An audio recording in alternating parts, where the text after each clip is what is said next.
Bom dia, pessoal. Bom dia a todos e a todas. Eu vou dar início enquanto o pessoal vai chegando aqui no nosso webinar. Então, primeiro, eu queria agradecer a todos pela presença, por tirarem uma horinha do tempo de vocês hoje para conversar aqui com a gente. Esse evento ele é organizado, né, e realizado pela Uicarva, pelo WRI Brasil, que são parceiros implementadores no projeto sobre o qual a gente vai conversar aqui hoje. Então, já queria agradecer aos colegas do WRI Brasil pela parceria e também aproveitar e agradecer à Embaixada Britânica e o Ministério do Desenvolvimento, Indústria, Comércio e Serviços, por intermédio da SEV, da Secretaria de Economia Verde, por serem, né, pelo apoio institucional e por serem, né, beneficiários do nosso projeto, por terem acreditado no projeto pensado, né, idealizado por WR Brasil e o Carbon. Bom, então, antes da gente começar, queria só dar dois avisos de ordem prática, né? O evento vai ser gravado, então a gente já começou a gravação. E segundo, na barra inferior do Zoom, a gente tem um recurso chamado Q&A, né? Para que a gente possa fazer perguntas e respostas. Então, se vocês tiverem alguma dúvida ao longo da apresentação, vocês podem escrever no chat, no Q&A, e a gente vai tentar, né, na medida do possível, responder ao longo das apresentações do time técnico. O que a gente não conseguir cobrir, a gente vai enviar um e-mail depois com um compilado ali das respostas, enfim, com todo o material que seja necessário para a gente sanar essas dúvidas. Então, do ponto de vista técnico, são esses dois recadinhos e agora a gente pode ir começando, né? Bom, esse webinar, ele faz parte de um projeto que se chama Unlocking Finance for Industrial Decarbonization in Brazil. Esse projeto é um projeto financiado com recursos de um programa do governo britânico que se chama UK Pact, e o MIDIC, por intermédio da Secretaria de Economia Verde, é beneficiário desse projeto. Então, a ideia é que a gente hoje apresente um pouco para vocês os resultados, parte dos resultados desse projeto. Esse é um projeto que vai finalizar no finalzinho de 2026, então a gente deve se encontrar de novo um pouquinho mais à frente para novos resultados sobre o projeto, mas por enquanto a ideia é a gente apresentar para vocês hoje o resultado de uma consulta ampla, né? Ela foi extensiva e intensiva também em termos de tempo que a gente fez com diversos atores, né? Seja o setor privado, instituições financeiras públicas e privadas, e também representantes do governo, né? Além de toda a pesquisa que a gente fez também de dados secundários, enfim. Então, queria agradecer a participação de todos que deram, né, tiraram um pouquinho do seu tempo para participar das entrevistas, das consultas que o eCarbon e o WRI fizeram ao longo da construção desse primeiro produto, desse primeiro resultado do projeto, e qual o grande objetivo que a gente teve, que a gente tem, né, com esse projeto, é diminuir esse gap, é aproximar demanda e oferta por financiamento climático, e especificamente para a descarbonização da indústria no Brasil, e mais especificamente para setores hard to abate, no caso da gente aqui, aço e cimento. Então, vocês podem ver que a gente foi fazendo um funilzinho, porque a gente tem um desafio enorme, que é fazer essa aproximação entre oferta e demanda para financiamento climático, e a gente quis entender, recortando por setor, chegando em dois setores importantes ali para a descarbonização da indústria no Brasil, como é que funcionavam esses mecanismos financeiros, qual recurso que a gente tinha à disposição, seja ele internacional ou nacional, como é que a gente faz para mobilizar esse recurso, como é que a gente faz também para capacitar o lado da demanda também dos projetos, como ter bons projetos, o que são bons projetos. Então, a gente fez esse deep dive para poder realmente trazer resultados que contribuíssem para essa discussão, né? A gente sabe que o desafio é grande, então a gente quer contribuir para essa discussão. E aí, dentro de um contexto maior, né? A gente está num momento no Brasil, já nos últimos anos, onde a gente tem várias iniciativas ligadas ali à política climática, à descarbonização da indústria. A gente tem a Plataforma Brasil de Investimentos, a gente tem a INDE, né, Estratégia Nacional de Descarbonização da Indústria, a gente tem o SBCE, o nosso mercado regulado de carbono, a gente tem Ecoinvest, a gente tem várias iniciativas que estão sendo capitaneadas para a gente poder melhorar, né, aprimorar esse ecossistema para viabilizar o financiamento climático, viabilizar o cumprimento das NDCs no Brasil. Então, a gente entende que está num momento propício para a gente investigar esse ponto específico relacionado a esses dois setores, hard to abate, em relação à parte de instrumentos financeiros, de disponibilidade de financiamento. Então, é nesse contexto que esse webinar se insere, né? Então, a ideia é que a gente fale hoje sobre oportunidades que a gente identificou ao longo do processo de consulta. A gente fale um pouco sobre quais as políticas públicas que a gente tem à disposição hoje, quais são os instrumentos financeiros que a gente tem disponível hoje, qual é a posição hoje que a gente tem também do setor produtivo em relação à descarbonização da indústria. Então, a gente vai ter uma mesa de abertura, que eu vou passar daqui a pouquinho para os nossos colegas que fazem parte da mesa de abertura. A gente vai ter mais três painéis técnicos, né? Então, a ideia é que a gente tenha um primeiro painel para falar sobre os achados do nosso mapeamento do ecossistema de descarbonização da indústria. Na sequência, a gente tem um painel específico para falar sobre quais são os mecanismos de financiamento disponíveis hoje, quais são as oportunidades que a gente tem para avançar em projetos de descarbonização industrial para esses setores que a gente comentou, e a gente fecha com o terceiro painel falando um pouco mais sobre políticas públicas, né? O que é que a gente tem hoje em vigor, quais são as oportunidades que a gente tem para trabalhar com esse tema, e a gente tem um fechamento final nos últimos minutinhos do nosso webinar. Então, essa é a agenda que a gente tem hoje, 3 painéis, além da sessão de abertura. Então, já passei do meu tempo aqui, eu vou seguir para a abertura, eu vou convidar a secretária Júlia Cruz, que é secretária de Economia Verde e Bioindústria do MIDIC, para fazer uma fala inicial. A gente tem, na sequência, tem o Andres Comba, que é o head da Embaixada Britânica e conselheiro sênior em Finanças Verdes. Lembrando, a Embaixada é nosso parceiro, um financiador desse projeto, e a gente tem a Karen Kopp, que é diretora de Clima, Economia e Finanças do WRI Brasil. Essas são as instituições que compõem o projeto, então a gente quis, né, dar essa oportunidade de uma fala inicial para a gente falar um pouquinho sobre o que a gente espera para hoje. Então, eu vou começar com a secretária Júlia. Obrigada, secretária. Obrigada a você, Bruna. Eu queria, na verdade, começar agradecendo a vocês, a Bruna, ao Andrés, a Karen, não só pelas pessoas, mas sobretudo pelas instituições que representam, que são grandes parceiros nesse projeto e em uma série de outras iniciativas aqui da Secretaria de Economia Verde e do governo de forma mais ampla. Então, a primeira palavra é essa, uma palavra de agradecimento pela parceria toda que veio se construindo ao longo desses últimos anos. A segunda coisa que eu queria falar para vocês é que o mote desse primeiro painel, vocês são bastante ousados de achar que a gente vai fazer 3 painéis em uma hora, mas até por isso vou ser breve. O mote desse primeiro painel que estamos nos propondo a fazer é onde estamos. Então, para a gente se alinhar em relação a onde estamos e qual que é a visão do governo brasileiro para esse momento, é importante mencionar algumas coisas que a grande maioria de vocês conhece. Mas a gente teve a adoção do Plano Clima no final do ano passado, incluindo o capítulo da indústria, que foi o capítulo em que aqui o Ministério da Indústria, Comércio e Serviços trabalhou mais de perto. Nesse capítulo indústria, a gente tem o reconhecimento de uma perspectiva brasileira que é muito importante. Ou seja, sim, precisamos chegar à neutralidade climática em 2050, temos metas para isso, mas precisamos fazer isso reconhecendo que as metas climáticas andam de mãos dadas com o plano de desenvolvimento que a gente tem para o Brasil. Tá bom, na prática, o que isso significa? Isso significa que descarbonizar a indústria não pode se dar às custas da indústria, né? Um jeito meio grosseiro de falar, mas é o jeito mais fácil de descarbonizar a indústria, acabar com a indústria. Se não tiver indústria, não tem emissão de carbono industrial.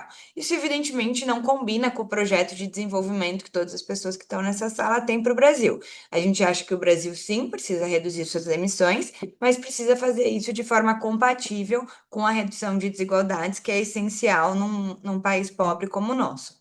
Então, o capítulo indústria do Plano Clima, ele foi desenhado com base nessa premissa. A gente precisa atingir neutralidade climática em 2050 e a gente tem metas bastante sérias para determinar esse caminho. Mas isso precisa ser feito conjuntamente com o reconhecimento de um plano de desenvolvimento que reduza desigualdades. E é por isso que, num primeiro momento, a gente considera que a indústria, na verdade, vai crescer, porque é para isso que o governo está trabalhando. Então, quando a gente faz os cálculos dos números das metas, em um primeiro momento, a gente está reconhecendo que a indústria cresce e que, mesmo assim, ao longo do tempo, ela vai baixar as emissões. Então, veja que chegamos a um meio do caminho muito interessante que pressupõe a melhoria de desempenho mesmo da indústria e não simplesmente sua redução. Com base nas metas estabelecidas no capítulo Indústria do Plano Clima, a gente desenvolveu aqui dentro do MDIC a Estratégia Nacional de Descarbonização Industrial, que basicamente fala assim, tudo bem, o Plano Clima tem as metas, como é que a gente chega até elas? E a gente chega até elas de 4 jeitos, são 4 pilares. A gente chega até elas, em primeiro lugar, por meio de PDI, Pesquisa, Desenvolvimento e Inovação, e de capacitação. A gente chega até elas por meio de insumos verdes, ou seja, se a indústria verde vai ser competitiva, ela precisa ter confiabilidade que os insumos vão estar disponíveis com alta qualidade, com alta previsibilidade e com um preço competitivo para efetivamente se descarbonizar. Em terceiro lugar, mercado. Não adianta nada a gente descarbonizar os produtos brasileiros se posteriormente não for ter mercado para absorver esses produtos. E em quarto lugar, financiamento e incentivos. Então, esse workshop é muito oportuno porque coloca os atores com quem a gente tem diálogo para falar principalmente de dois desses pilares: o financiamento, que, enfim, tenho certeza que é o foco de muitos dos setores energointensivos, mas também em relação ao pilar um, quando a gente fala de PDI, tem um viés aí de capacitação para além do desenvolvimento tecnológico em si, né? Para além da pesquisa. E aí, o que é importante em relação a essa conversa sobre financiamento, sobre capacitação, é que a gente esteja pensando em soluções adaptadas à nossa realidade, sensíveis à nossa realidade, com essa perspectiva brasileira, de que, estamos num país desigual, como eu falei, qualquer solução precisa estar focada em reduzir emissões, mas também em inclusão social. E dois, a gente precisa pensar quais são as coisas que fazem sentido para o Brasil e que não necessariamente fazem sentido para outros países. Ah, Júlia, o que você está querendo dizer? É um jogo de soma zero? Não, o que eu estou querendo dizer é que tem coisas do tipo reconhecimento de emissões de escopo 2. A matriz energética brasileira é super limpa. Isso precisa ser valorizado. Nem sempre, quando a gente está em foros internacionais, os outros países querem reconhecer o escopo 2, mas isso faz sentido. Isso faz sentido para o Brasil e isso faz sentido para a política climática global, porque a maior fonte de emissões da indústria vem justamente da energia que possibilita a produção. Então, esse é um exemplo. Outro exemplo é biocombustíveis. A gente sabe que tem uma série de lugares no mundo, não vou citar nomes, em que tem um problema de terra. Isso não é verdade no Brasil. A gente pode falar de biosoluções e biocombustíveis sem que isso compita com mata nativa, vegetação nativa ou com áreas de produção de alimentos. Por quê? Porque a gente tem terra degradada. Quando a gente fala em termos de área, tem território do tamanho do Reino Unido do Brasil que pode ser recuperado. Então, no Brasil, é possível falar na descarbonização por meio de biocombustíveis e biosoluções, sem que isso comprometa nossas metas de redução da conversão da mata nativa, que afinal também são importantes para as metas climáticas. Então, esses são dois exemplos em que pensar sobre descarbonização no Brasil é diferente de pensar sobre descarbonização em outros países do mundo. E aí, quando a gente fala de determinar soluções adaptadas e sensíveis à realidade local, eu estou pensando nisso. Eu estou pensando em coisas que são diferentes aqui, oportunidades que a nossa tradição em biocombustíveis, oportunidades que a nossa matriz limpa, oportunidades que o contingente populacional que a gente tem, que o tamanho do nosso território nos dá e que também fazem sentido para a política climática global, mas não existem em outros países do mundo e por isso muitas vezes são deixadas de lado. E eu estou falando, como eu ressaltei ao longo dessa breve fala toda, de fazer isso de forma aliada à inclusão social da população brasileira. Obrigada. Obrigada, secretária Júlia, pela fala. Bom, eu vou passar agora para o Andres para fazer uma breve fala e depois a gente segue com a Karen. Obrigada, Andres. Muito obrigado pelo convite e muito obrigado, Bruna, Karen e secretária Júlia por nos convidar a este panel. Eu acho que uma das coisas que eu quisiera ressaltar para começar é o que falava a secretária Júlia do contexto brasileiro e é uma das coisas nas quais nós, UK Pact, estamos muito comprometidos. Na essência do nosso programa, UK Pact, es atingir essas necessidades definidas pelo governo brasileiro, onde a assistência técnica é necessária. Eu acho que eu quisiera começar falando disso, porque é a chave e também um pouco a essência do projeto que nós estamos financiando aqui. Então, agora, quisiera compartilhar com vocês a visão do Reino Unido sobre como nós estamos trabalhando com o Brasil. Nós temos uma parceria na qual temos diferentes áreas de colaboração, são 5 áreas: energia, mobilização política, agricultura, bosques e mobilização de financiamento. E dentro dessas temos diversos programas de inversões no Brasil por mais de 600 milhões, 600 milhões de libras. Um dos nossos grandes programas em Brasília é o UK Pact. E o que busca o programa é ser essa assistência técnica que seja demandada pelo governo brasileiro para nos atingir exatamente as necessidades que o governo tem. E, nesse sentido, estamos trabalhando na agenda de decarbonização como um foco bastante grande de nosso portfólio. Nosso portfólio para decarbonização tem agora quase a metade dos projetos que nós estamos tendo para o próximo ano fiscal, que no caso do Reino Unido começa em abril. Então, eu fico muito feliz de escutar a visão da secretária Júlia sobre a necessidade de ter o contexto, porque este projeto está encaminhado para isso. A identificação de quais são as oportunidades financeiras que tem a indústria no Brasil para financiar essa decarbonização, quais são essas tecnologias que têm que ser priorizadas e que têm o maior potencial para o Brasil. E, além disso, quais são as políticas que se precisam para ter essa mudança. Então, muito de fazer a transformação hacia uma economia verde na base da realidade do Brasil, com as capacidades e o apoio que o Reino Unido também possa dar a esse processo. Então, fico muito contente que dentro de todo esse marco posso refletir que estamos apoiando em áreas estratégicas e que vai ter grande impacto.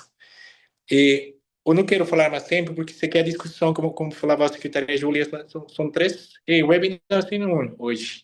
Então, só vou fechar aqui agradecendo e simplesmente oferecendo o apoio contínuo do Reino Unido para continuar com essas conversas e continuar com esses apoios que são tão importantes para a decarbonização do Brasil. Muito obrigado, Bruno. Obrigada, Andres. A gente que agradece. Então, vamos fechar a mesa de abertura com a Karen Kopp. Karen. Obrigada, Bruna. Bom dia a todos e todas. Bom dia, secretária Júlia, Andres. É uma satisfação para o WRI estar aqui com vocês nesse webinar e participando desse projeto tão importante para os governos britânico e brasileiro e juntando os saberes. Esse projeto ele trata de temas absolutamente estratégicos para a transformação do Brasil e da economia brasileira rumo à sua trajetória de zero carbono até 2050. E ele traz, de uma forma muito importante, um diálogo do setor produtivo, da pesquisa e do governo.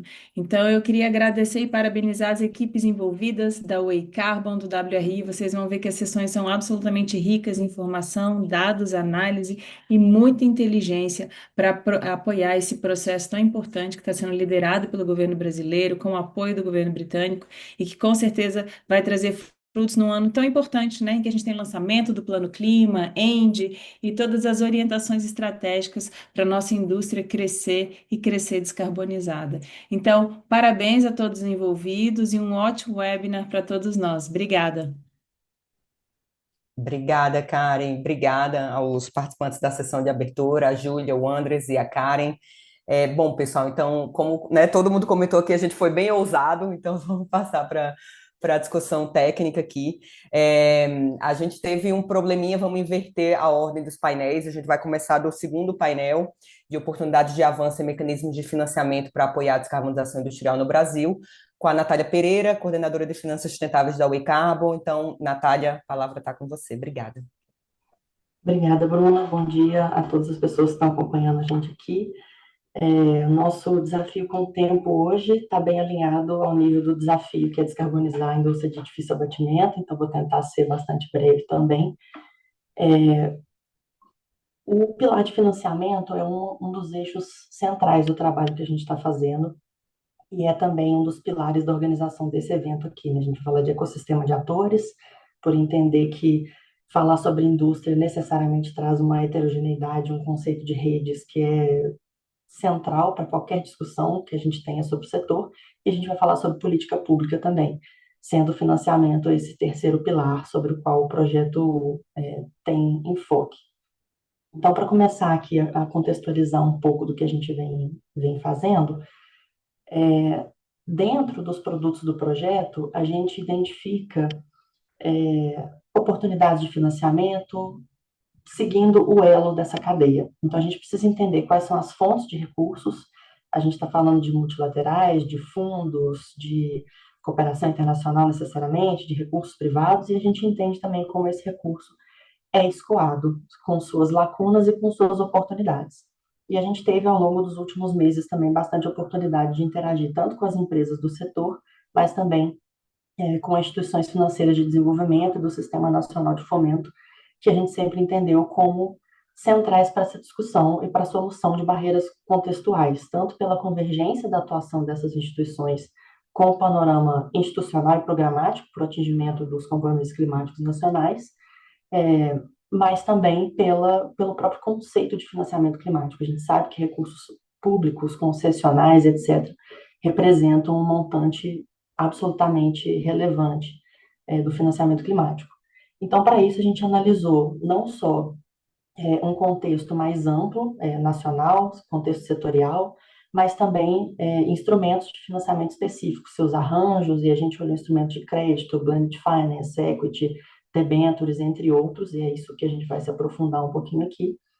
E, diante de tudo isso, se sobressaiu de forma muito evidente a heterogeneidade, não só entre os instrumentos específicos e suas características, mas também entre as instituições. Então, a gente já entendeu de partida que a gente precisava olhar, sim, as vocações e as aptidões de cada instituição financeira de desenvolvimento e do Sistema Nacional de Fomento, mas também esse contexto geral, porque a gente quer entender aqui o que funciona no contexto local, mas também o que pode ser replicado, o que pode ser escalável. Então, foi muito com essa tônica que a gente construiu o trabalho. E as atividades desenvolvidas foram associadas não só ao mapeamento estrutural de lacunas, então, tanto sobre o contexto macroeconômico, as características do setor industrial no Brasil, o perfil de participação da indústria no PIB nos últimos anos, como isso influencia a capacidade de investimento também de longo prazo do setor, mas também no mapeamento dos instrumentos específicos, conseguir entender o que é uma atividade financiável dentro de cada uma linha dessas, porque o mais comum entre tudo que a gente viu e todos nós aqui sabemos é que não exista necessariamente um instrumento direcionado à descarbonização da indústria de difícil abatimento, mas instrumentos um pouco mais amplos que tratam de financiamento climático, seja mitigação, seja adaptação, que consideram atividades elegíveis. Então, a gente tem também esse trânsito entre o que é elegível para vários setores, o que é transversal e etc., e o que é mais específico. Então, aqui também já apontava um dos desafios que vai aparecer mais à frente, no sentido de entender o que é customizável para a indústria, o que realmente atende às necessidades de financiamento e à estrutura de capital também da indústria brasileira. A gente também buscou entender quais são as formas de governança desses instrumentos, valores aportados para a gente ter uma ideia de histórico e projetos financiados para, de novo, tentar chegar nessa discussão do que é replicável, do que é escalável. E nisso, as entrevistas que a gente tem feito também foram fundamentais para construir esse material e para conseguir fazer o detalhamento no nível de especificidade que a gente queria. Então, aproveito também para agradecer a todas as instituições financeiras que a gente já conversou e que se mostraram muito abertas e muito construtivas também para reduzir esse gap de financiamento para a descarbonização da indústria. E aí, entre as lacunas que a gente identificou, elas podem ser resumidas basicamente em aspectos setoriais e contextuais. Então, são as questões que a gente já esperava, né? O fato do Brasil vir passando por um processo de desindustrialização desde os anos 80 impacta diretamente a capacidade de investimento, e principalmente de investimento de longo prazo da indústria. A gente também sabe que desafios mais amplos, geopolíticos, custo de capital, riscos financeiros, associado a um panorama de incerteza, também afetam essa capacidade de investimento. E também pelo fato disso tudo estar associado a um fator absolutamente central, que é a competitividade da indústria. A gente sabe que qualquer iniciativa de descarbonização precisa contribuir com a competitividade da indústria brasileira. Isso já abre alguns tópicos importantes para as nossas discussões. Então, a gente precisa entender sobre mercado, sobre demanda, sobre custo de produção, sobre valor agregado. Então, todos esses temas foram se juntando também ao mapeamento que a gente fez. E outras barreiras também estão associadas às características do próprio financiamento climático. Então, a gente tem questões sobre as fontes de financiamento e, de certa forma, uma competição da alocação desses recursos. A gente vê muito protagonismo do setor de energia, do setor agro, quando a gente fala de transferência tecnológica. Então, a gente precisa entender também quais são as necessidades da indústria para que a captação desse recurso seja também interessante. E, de certa forma, também a gente precisa entender esses arranjos no sentido de o que torna um recurso atrativo para a indústria. Ou é necessariamente a atratividade desse recurso, é o custo de capital que vai fazer a demanda por esse instrumento financeiro ser maior? Ou são outras características ainda, né? Qual problema vem na frente do outro? Aqui foi o momento da pesquisa também que a gente começou a se perguntar isso, no sentido de será que a gente precisa primeiro garantir demanda por produtos industriais verdes, antes até de pensar em ofertar novas soluções de crédito? O que vem primeiro? Então, aqui foi um pouco da provocação que a gente começou a fazer. E também, em linha com isso, a gente viu que entre os... Aí pode passar, por favor? A gente viu que entre os instrumentos que a gente mapeou, foram mais de 28 instrumentos aqui, entre fontes nacionais e internacionais de recursos. A gente viu que as especificidades aqui estão correlacionadas ao nível macro que a gente estava falando. Aqui a gente já desceu, a gente fez a análise contextual, entendeu desafios específicos do Brasil, da indústria e do financiamento climático. Mas quando a gente desce a nível de instrumento, a gente entende que a questão da difusão do financiamento climático entre múltiplos setores é um desafio que precisa ser pensado. A gente entendeu que existem barreiras muito específicas e muito claras também de acesso à captação de recursos e a capacidade de investimento de atores industriais de médio e pequeno porte. Aí aqui, tanto por uma questão estrutural, né, da estrutura de capital das empresas do setor industrial também, mas também pelo porte desses projetos. As tecnologias de descarbonização mais disruptivas, de modo geral, ainda têm um nível de prontidão tecnológica um pouco menor e ainda são mais caras. Então, o ticket médio dessas operações é muito alto. Não só por isso, mas a gente tem exemplos também interessantes que podem ser replicáveis, que podem ser escaláveis, como a BIP, né, a plataforma brasileira, que tem um ticket de operações alto e são empresas de grande porte que conseguem acessar esses recursos. Em relação a atores específicos, a gente tem um destaque que já era esperado para o BNDES, não só pela gestão do Fundo Clima, mas também pelo Finame Baixo Carbono e outras linhas também que tem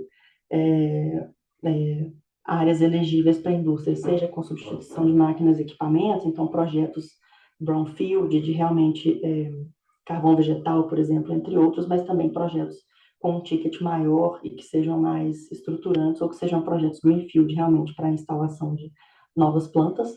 E a gente tem também exemplos de instituições subnacionais de desenvolvimento fazendo esse escoamento de recursos de financiamento climático para projetos locais. Então, nisso a gente também colocou bastante esforço em entender como realmente o escoamento de recursos pode ser feito, ou como o volume de repasses, por exemplo, pode ser relevante para a descarbonização da indústria, no sentido de, em muitos casos dos instrumentos que a gente viu, as instituições subnacionais podem não conseguir acessar um recurso, por exemplo, elas não poderiam entrar num leilão do Ecoinvest, mas via repasse elas poderiam acessar esse montante para alocar na descarbonização da indústria. Então, um pouco nesse sentido também que a gente fez essas perguntas.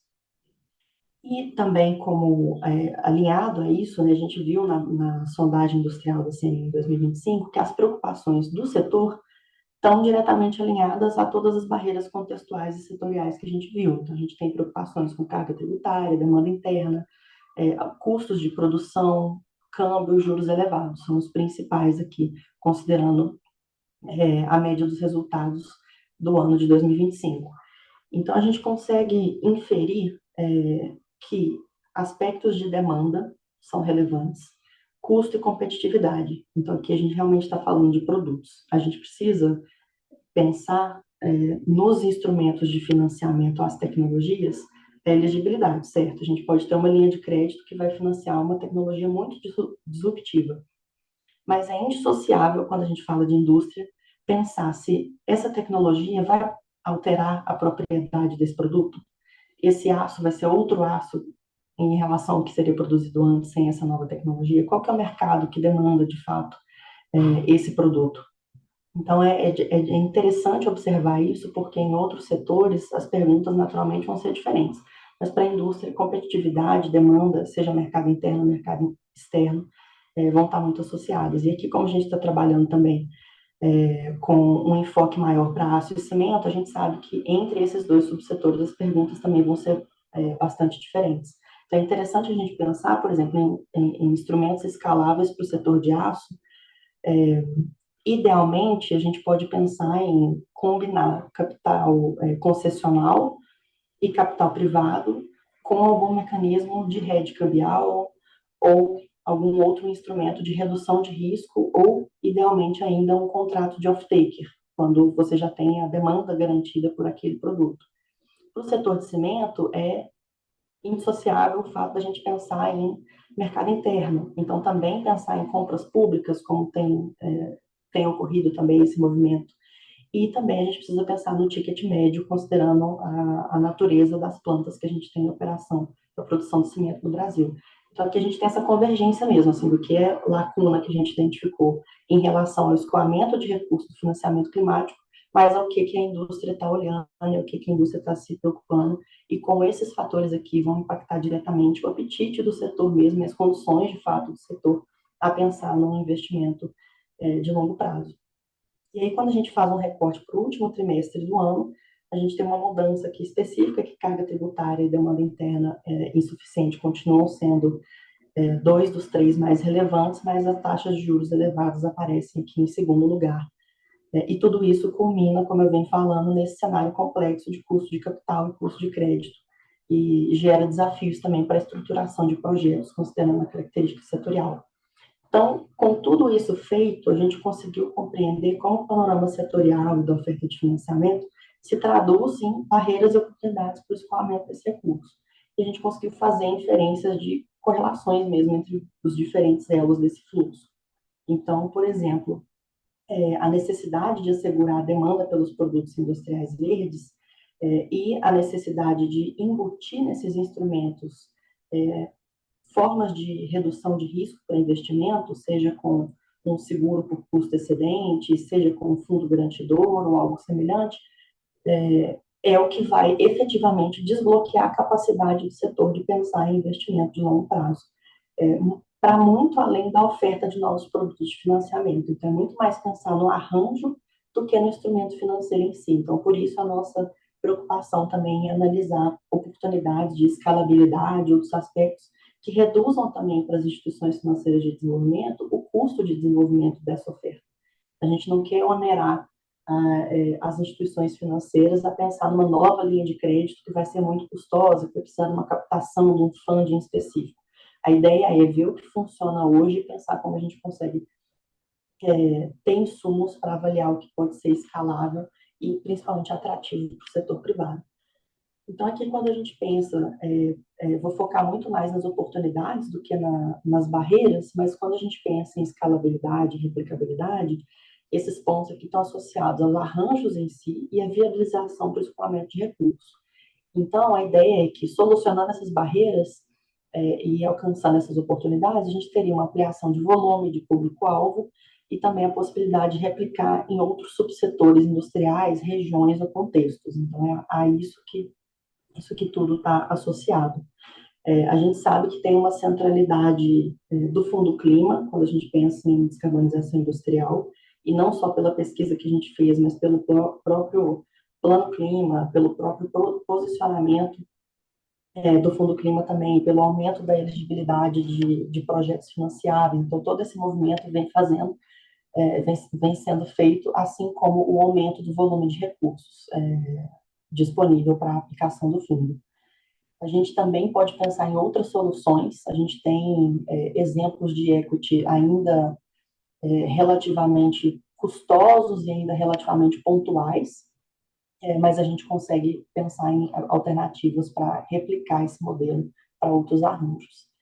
E aí, quando a gente pensa em maturidade, demanda de mercado e na diversidade de funding para alimentar essas ofertas de financiamento, a gente está falando basicamente de redução de risco para investimento de longo prazo. Solucionando essas barreiras, idealmente, a gente consegue garantir uma demanda do setor privado efetiva e recorrente por esses instrumentos que sejam ofertados, e pensando também na existência de pipeline de projeto. Então, aqui a gente pensa em aspectos como a capacidade das instituições financeiras de desenvolvimento do Sistema Nacional de Fomento em captar esses recursos internacionais, seja via multilaterais, fundos, etc., e fazer também não só a alocação própria das que consigam acessar diretamente, mas o repasse para as IFDs locais, que é a questão da cadeia. E é interessante observar que aqui a cadeia não só do sistema financeiro, então de uma instituição nacional repassando para uma subnacional, por exemplo, mas da cadeia industrial também, porque dessa forma um outro ator da indústria que não seja de grande porte, que não tenha projetos de descarbonização com um ticket médio tão alto, conseguiria também associar esse recurso. Então, nesse sentido, os dois elos andam juntos aqui. E a gente tem também o estímulo a outras naturezas aqui de redução de risco, seja por fundos constitucionais, como eu comentei, o seguro de custo excedente e outras soluções que a gente tem visto, ainda de forma tímida, mas que, de novo, demonstra bons exemplos do que pode ser escalável. E nesse eixo aqui, por fim, de financiamento de novas tecnologias, aderência a padrões internacionais, flexibilidade operacional, a gente está falando muito no sentido de implementação, de fato, aqui da ótica do setor. Então, a gente pensa em transferência e maturação tecnológica, redução dos custos das tecnologias mais disruptivas, e solucionando essas barreiras, a gente conseguiria assegurar não só a variedade, mas também a recorrência e estabilidade de fundos de fontes de recursos que sustentem os instrumentos ofertados, para além do apoio ao desenvolvimento, demonstração, difusão de novas tecnologias, incluindo pesquisa e planta piloto. A gente viu em muitas, especialmente nas consultas, que o efeito demonstração é relevante. Então, aqui a gente pensa em inovação, e a gente pensa também em cooperação técnica, de fato, transferência tecnológica. E um outro aspecto interessante de destacar aqui nesse ponto é uma discussão mais ampla que tem ocorrido até sobre interoperabilidade. Se a gente tem a nossa plataforma tecnológica, se a indústria brasileira tem condições e conhecimento técnico para implementar tecnologias de descarbonização, é fundamental que a taxonomia brasileira, por exemplo, que a BIP, que o Ecoinvest, que tudo que está sendo colocado em termos programáticos consiga comunicar não só para multilaterais, mas também para potenciais fontes de recursos privados internacionais, quais são as nossas tecnologias. Então, por isso essa questão de interoperabilidade ajuda e contribui não só para essa ideia de demonstrar o que é o nosso pipeline de projetos, mas também até para garantir demanda por esses produtos verdes é, é, e também por assegurar a competitividade da indústria. Então, é isso. Sei que foi muito conteúdo, mas como a gente comentou, a gente está à disposição para continuar essas conversas. Agradeço muito mesmo a participação de muitos de vocês que estão aqui nos assistindo nas entrevistas, e passo a palavra para a Marina. Oi, pessoal, bom dia. Não seria um webinar se não tivesse aí problemas técnicos, então perdão aí, a gente acabou passando o painel 1, mas agora eu vou fazer essa apresentação. Ela vai ser uma apresentação bem rápida, acho que a secretária Júlia falou bem, a gente é muito ambicioso em fazer 3 apresentações em 1 hora, mas vamos tentar. Eu me chamo Marina, eu faço parte do WRI, e nesse painel 1, que agora é o painel 2 do nosso evento, eu vou trazer um panorama do contexto atual da descarbonização industrial brasileira. Essa apresentação ela se baseia nos resultados de um estudo chamado Mapeamento do Ecossistema da Descarbonização Industrial do Brasil. Esse estudo ele foi desenvolvido dentro do mesmo projeto no qual esse webinar está inserido e lançado durante a COP30 no ano passado. E eu imagino aí que os meus colegas devam estar colocando o link para vocês acessarem o estudo. Bom, como já muito bem aí destacado pela secretária Júlia, vou pedir, Roger, pode passar o slide. Como já muito bem destacado aí pela secretária Júlia, né, a indústria ela tem, né, relevância econômica e também vantagens climáticas, né? e isso cria uma oportunidade para que o Brasil avance na descarbonização industrial, não apenas tendo como benefício aí a redução das emissões, mas também trazendo ganhos de competitividade, né? Ou seja, ganhos econômicos, não só para a nossa indústria, mas também para o nosso país. Só que, apesar desse cenário promissor, como também já destacado aí pela Natália, ainda existem aí uma série de desafios que têm diferentes naturezas, né? Natureza técnica, regulatória, financeiros e até institucionais que acabam impedindo com que esse potencial se concretize. Então, em meio a esses, enfim, a essa grande oportunidade, mas também a esses múltiplos desafios, a gente entendeu dentro do nosso projeto que viabilizar a descarbonização industrial brasileira em larga escala ela vai exigir mais do que simplesmente aí a gente direcionar recursos para essa pauta, né? Ou do que simplesmente a gente falar de financiamento. A gente vai precisar aí de um arcabouço de soluções que lide com esses múltiplos desafios que são financeiros, técnicos, regulatórios, de forma simultânea e coordenada. Tá? E foi justamente a partir dessa perspectiva sistêmica que a gente desenvolveu no ano passado esse mapeamento. Pode passar, Roger. E o que é o mapeamento, tá? Ele é um estudo que identifica quem que são os principais atores que impulsionam a descarbonização industrial no país e também como que se estruturam a relação entre eles, tá? Considerando aí tanto impactos diretos quanto indiretos sobre as trajetórias de redução de emissão no setor.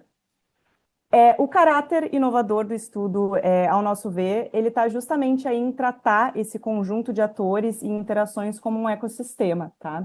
E, enfim, por que isso é inovador, né? Porque nos permite identificar aí de forma bastante interdisciplinar onde que já existem articulações e iniciativas que estão funcionando bem, ou seja, os pontos fortes do ecossistema, como a gente chama, e ao mesmo tempo onde que existem lacunas e oportunidades de melhoria. Pode passar. Bom, eu vou falar agora nos resultados e já peço desculpas porque eu vou passar por eles de forma bastante sintética, mas, de novo, deixo aqui o convite para que vocês consultem o relatório completo e nos mandem dúvidas. Eu apresento para vocês à direita desse slide o ecossistema da descarbonização industrial no Brasil. Então, ao todo, a gente identificou aí 104 atores envolvidos de forma direta ou indireta na agenda de descarbonização da indústria, incluindo aí, como vocês podem ver, instituições públicas, enfim, privadas, financeiras e afins. E a gente também identificou 4 tipos de relações que esses atores mantêm entre si, que são relações aí de financiamento, de coordenação, né, em outras palavras, fluxos de governança, relações de facilitação, ou seja, trocas para apoio técnico, e relações de representação, que são aí interações em espaços de diálogo que impactam a trajetória de baixo carbono industrial. Pode passar, por favor. Bom, a partir dessa análise sistêmica, né, o que a gente identificou como os pontos fortes do ecossistema, primeiro, e eu acredito que isso é um dos mais importantes, é que o Brasil já conta com um ecossistema amplo e relativamente estruturado para apoiar a descarbonização industrial aqui no país, né? Ou seja, já existem aí múltiplos atores mobilizados e um conjunto bastante importante de soluções em andamento. Segundo, né, como já foi dito, aí o país dispõe de um amplo leque de soluções potenciais para a descarbonização industrial, impulsionado aí principalmente pelo alto potencial de recursos renováveis e também das vocações regionais complementares que nós temos. Terceiro, né, ocorreram aí avanços importantes recentes, tanto no campo regulatório quanto no campo de políticas públicas, que ajudam, claro, a orientar o rumo e o ritmo da trajetória industrial de baixo carbono. E aí acho que a secretária também destacou alguns instrumentos como o SBCE e a ENDE. Quarto, há aí uma participação ativa de centros de pesquisa e iniciativas de cooperação internacional, que oferecem apoio técnico, produção de conhecimento e também capacitação na temática de descarbonização industrial. E, por fim, a gente destaca como positivo o engajamento das associações industriais, que vem contribuindo aí de forma ativa para a formulação de políticas públicas no país. Pode passar. Bom, com relação às principais lacunas ou os pontos que a gente identifica que são de melhoria, né? Primeiro, e eu acho que a Natália já falou isso, né, as condições de mercado elas ainda são frágeis para viabilizar projetos industriais de baixo carbono em larga escala, né? E aí, em termos práticos, significa que muitas vezes as empresas têm interesse em investir em projetos de baixo carbono, mas enfrentam aí falta de infraestrutura habilitadora e incerteza com relação a esses tipos de projeto. Essa fragilidade de mercado, ela se conecta diretamente à segunda lacuna, que é a baixa diversidade de fontes de financiamento, né, para projetos de baixo carbono industrial, que acabam aí sendo majoritariamente financiados por fontes públicas. Terceiro, a gente identificou que ainda existem poucos instrumentos financeiros sob medida para a indústria, né, ou seja, esses mecanismos que são capazes de lidar adequadamente com essa equação risco-retorno desses projetos. Quarto, a gente ainda precisa avançar principalmente na harmonização de padrões e métricas de sustentabilidade, especialmente aí para os setores de difícil abatimento. E, por fim, né, embora existam aí inúmeras iniciativas de apoio técnico e capacitação, muitas vezes elas acabam operando com uma baixa coordenação entre si. E isso gera aí um certo risco de sobreposição de esforços ou até mesmo de lacuna de apoio em áreas que são bastante importantes. Pode passar, por favor. Bom, então, depois desse panorama aí bastante conciso, né, dos pontos fortes e lacunas do ecossistema da descarbonização industrial, eu acho que para encerrar a gente deixa aqui o que a gente acredita que é a principal conclusão do estudo, tá?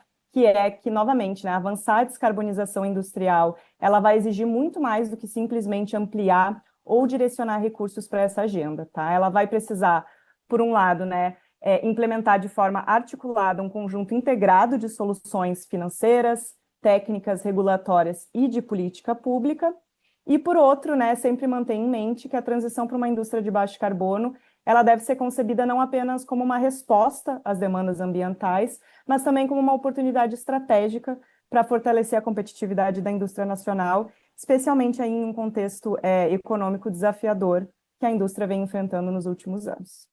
É isso, gente. Muito obrigada. Convido todos novamente a acessar o estudo e nos enviar também dúvidas, sugestões e comentários. E eu aproveito agora para chamar a Luana, que vai fazer a apresentação do painel 3. Luana. Oi, pessoal, bom dia. Obrigada, Marina, por fazer a apresentação e Natália. A mensagem de ambas as apresentações, ela vem sendo coordenada no mesmo sentido, né? Que é justamente que a descarbonização, muita fala da última da Marina, é que a descarbonização industrial ela não requer apenas recursos, mas sim uma ação coordenada com esses múltiplos atores, né? A Natália apresentou a questão que tem uma série de instrumentos já no Brasil, nacionais e internacionais, para financiamento, para viabilização de financiamento para a descarbonização da indústria. O complexo de atores, ele é bastante pulverizado, tem um grande número de atores atuando nesse objetivo, com 104 atores. E isso requer uma grande orquestração de ação coordenada para viabilizar justamente que esses múltiplos atores, esses múltiplos instrumentos, eles funcionem e cheguem no objetivo que é a descarbonização da indústria, aqui no olhar que a gente está olhando dos setores de difícil abatimento. Ou seja, Roger, pode passar o próximo? Ou seja, a gente precisa muito que o governo seja de alguma forma, a política pública seja de uma forma que faça essa orquestração. Então, o objetivo desse estudo, que é o último que vai fechar a apresentação de hoje, é justamente analisar o quanto que as políticas públicas e o arcabouço regulatório, eles estão coordenando e viabilizando essa orquestração dos atores e viabilizando a implementação da descarbonização industrial. Pode passar o próximo slide, por favor. Qual que foi o nosso grande esforço, né? Nesse último relatório que a gente fez para complementar esses dois primeiros, justamente a gente foi mapear quais são as políticas relacionadas à descarbonização da indústria e, ao mesmo tempo, avaliá-las, né? Quais são as oportunidades e quais são os desafios para a implementação e quais recomendações que a gente poderia ver para fazer essa implementação de forma mais efetiva, essa orquestração, né? Então, a gente identificou com mais de 26 instrumentos regulatórios de política pública, então indo desde estratégias de planejamento, instrumentos de mercado, que vai abarcar o mercado de carbono regulado brasileiro, a taxonomia, até instrumentos financeiros, que a Natália muito bem já fez um sobrevoo, e etc. Então, eu convido a todos a olharem aqui, eu não vou passar um a um, mas no slide ele apresenta muito bem esse ecossistema, esse policy mix da descarbonização industrial. Pode passar o próximo, por favor. E com isso, a gente pegou essas 26 instrumentos e analisou um a um quais seriam os desafios, quais as oportunidades, e para cada um deles também colocamos as recomendações. Como é que a gente fez isso? A gente fez uma metodologia em duas fases. A primeira delas foi a questão da análise top-down, que a gente avaliou todas as políticas, a gente fez uma seleção utilizando uma metodologia que a gente adaptou para esse objetivo da Agência Energética Internacional.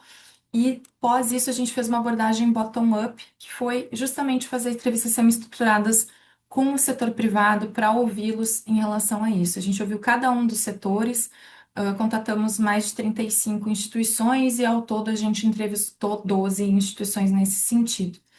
E, novamente, da mesma forma, fazendo eco às outras apresentações, agradeço muito a disponibilidade dos atores que foram entrevistados, foi essencial para a gente conseguir esses resultados. Por favor, o próximo. E a partir dessas duas metodologias e dessa análise, a gente chegou em 7 oportunidades associadas aos instrumentos políticos e regulatórios que a gente mapeou a partir dessa metodologia. E agora eu vou passar um a um para apresentá-los. Por favor, Roger, o próximo. A primeira delas é justamente a garantia da coerência, o alinhamento e a coordenação institucional. O Brasil ele tem avançado e ele tem uma estrutura de instrumentos fortes e estruturantes, como a taxonomia brasileira sustentável, a Estratégia Nacional de Descarbonização Industrial, o Plano Clima, a NIB. E eles precisam, de alguma forma, estarem coordenados, alinhados com um objetivo único e com formas de implementação coordenadas para não sobrecarregar o setor. Esse é o principal mote que a gente identificou em todas as entrevistas. Por favor, o próximo. O segundo ponto, que apareceu também muito fortemente, é estruturar formas robustas de monitoramento, relato e verificação e a governança e tornar ele obrigatório e com padrões comuns, garantindo justamente assim quais são as metas claras, indicadores mensuráveis, que seja também auditáveis. Então, isso é uma indicação que o setor colocou para não para evitar grandes sobreposições e grandes gastos de trabalho extras em função de metodologias pulverizadas. Pode passar o próximo. Aprimorar o desenho regulatório e a clareza operacional dos instrumentos. Uma das indicações nas entrevistas era justamente que existem esses instrumentos, mas eles não estão de maneira clara ou detalhada para entendimento do próprio setor. Então, justamente, esse foi um dos pontos, e principalmente também harmonizar certificações, que vem muito ao encontro do ponto anterior, harmonizar certificações e critérios das taxonomias com os padrões internacionais e nacionais, para justamente ter a maior eficiência e a maior foco de implementação pelo setor. Por favor, o próximo. E muito conectada com a apresentação da Natália, né, escalar e direcionar os instrumentos financeiros estratégicos, né? Então, um ponto que apareceu é a facilitação do acesso ao crédito, principalmente para projetos inovadores e com foco muito grande na descarbonização de pequenas e médias empresas, né? Que isso é um desafio não somente para a indústria, né, o financiamento para pequenas e médias empresas, mas como setor como um todo. Mas aqui ele toma um papel mais elevado, né, mais proeminente justamente pelo custo que tem para essas pequenas e médias empresas da descarbonização. Próximo, por favor. O quinto ponto que a gente identificou é justamente reduzir os riscos e destravar os investimentos em tecnologias emergentes. Então, muito conectado com a questão que a Natália pontuou, né, desenvolver instrumentos de mitigação de risco, garantias públicas, fundos garantidores, para justamente tornar essas operações que são mais arriscadas, que têm conteúdo inovador da descarbonização da indústria, para que ela tenha um custo de capital menor e seja viável a implementação. E outro ponto muito conectado também com essa questão de orquestração de atores é justamente estruturar e ampliar os hubs industriais regionais para coordenar os atores e as vocações locais que existem ali e promover as cadeias produtivas estratégicas. Por favor, o próximo. O sexto ponto ele vem muito a olhar fortalecimento da inovação e a capacitação, né, e a competitividade industrial, né? A descarbonização da indústria, ela perpassa muito pela inovação, então é um ponto muito importante que foi indicado muito nas entrevistas, é justamente expandir esses instrumentos de inovação e P&D. Aí foi citado, né, já tem a existência da Embrapa, FINEP, BNDES, mas inovação, como é que eles se tornam mais escaláveis e mais acessíveis. E um ponto também que apareceu é justamente como é que aumenta a previsibilidade e a continuidade dessas formas de instrumento para a inovação, para que tenha uma forma mais contínua de aposta nessas inovações pelo setor. Por favor, a próxima.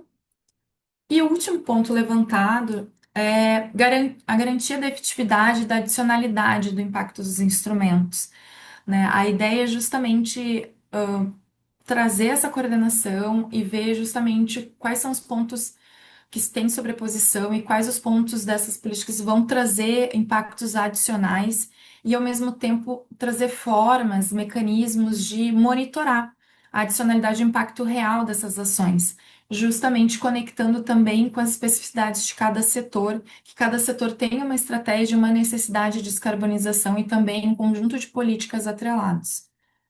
Por favor, próximo.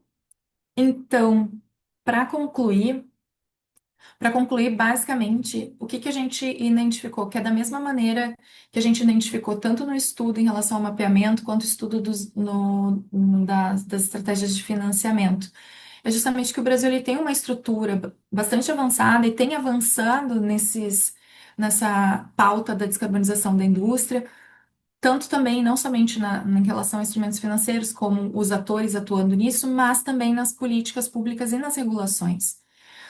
A questão toda do ponto é que a necessidade das políticas públicas ser um ponto, e a atuação do Estado ser um ponto de coordenação, dando as diretrizes e caminhos claros para que induza tanto os atores do setor privado, quanto o setor financeiro, quanto os outros níveis de governo, também entre setores e entre os ministérios, para tomarem as decisões e as iniciativas e as ações em prol de descarbonização da indústria no mesmo sentido.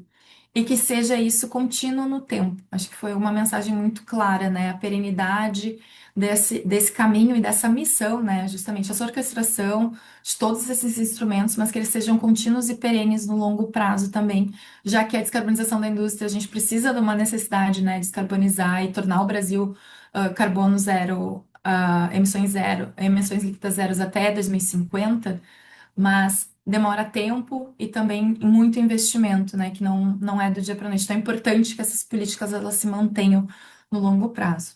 Próximo, por favor. Então, só para fechar o dia de hoje, é justamente, eu acho que a mensagem dos três painéis é justamente que a descarbonização industrial ela não depende menos da criação de novos instrumentos, mas da coordenação, da estabilidade das políticas existentes e uma estratégia industrial estruturada e com sinais de longo prazo, fazendo a orquestração dos atores do setor público, setor privado e da sociedade civil e academia. Então, acho que essa era a mensagem que a gente tem desses três painéis, e eu passo agora para a Bruna para fazer a finalização do nosso dia de hoje. Obrigada. Maravilha. Obrigada, Luana. Obrigada, Marina. Obrigada, Natália. Bom, pessoal, consciente do tempo, já são 11h30, a gente sabe que todo mundo tem compromisso aqui, então só agradecer vocês pelo tempo, agradecer vocês pela participação também, para as perguntas. A gente vai retornar por e-mail, né, para também acabar não tomando mais o tempo aqui de todo mundo.